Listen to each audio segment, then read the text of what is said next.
Camry translates to the Japanese word for crown, and it's the king of sales, being the best-selling passenger car in the US for the past 20 years. The Camry has never been a design statement. Common descriptors have been vanilla, bland, and appliance. The 2015 model adds some pizzazz, French vanilla perhaps. Toyota had to respond to in-class competition. The Fusion, Optima, Mazda 6, and Chrysler 200 are all great-looking cars these days.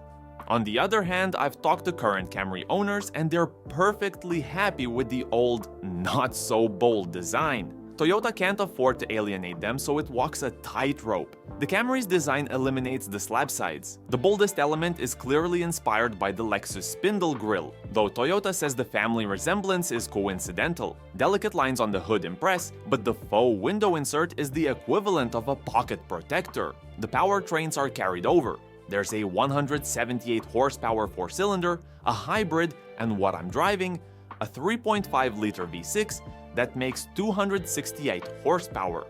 Gas-only Camry get a 6-speed automatic. SE and XSE models have paddle shifters.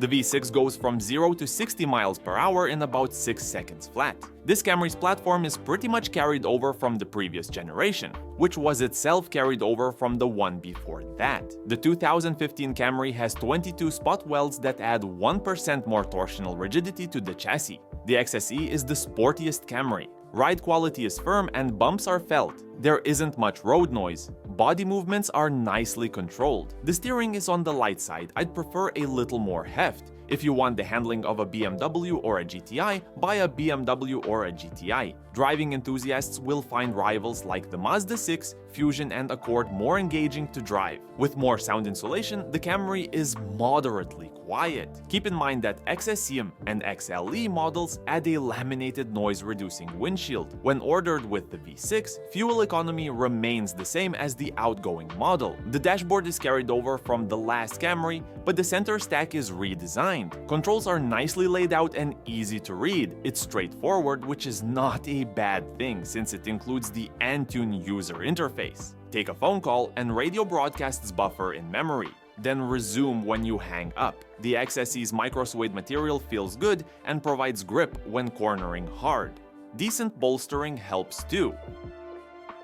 If you need a good-sized backseat, the Camry delivers. Head, knee, and legroom are generous, though footroom is a little tight. Competitors like the Optima and Sonata offer the option of heated rear seats. The Camry doesn't. There's no power port, but the expected storage spots are present. The Accord's rear quarters might be a little roomier, but this should satisfy most families. A good-sized trunk is important in this segment, otherwise you might as well buy a crossover. That segment recently outsold sedans for the first time ever. The seats fold but not completely flat, which helps make the trunk more useful. 7 packs of the 2-ply fit, which is better than average. There's no grab handle, so hands can get dirty, and be careful. The trunk arms can squeeze cargo. Prices start at $12,800. Equipped with smart cruise control, a pre-collision system, and blind spot warning, this loaded car retails for about $20,000. The quick restyling of the sedan speaks volumes about how hot this segment is. While I wouldn't call it bold, the new design should keep loyal owners from straying, so the Camry can keep its sales crown.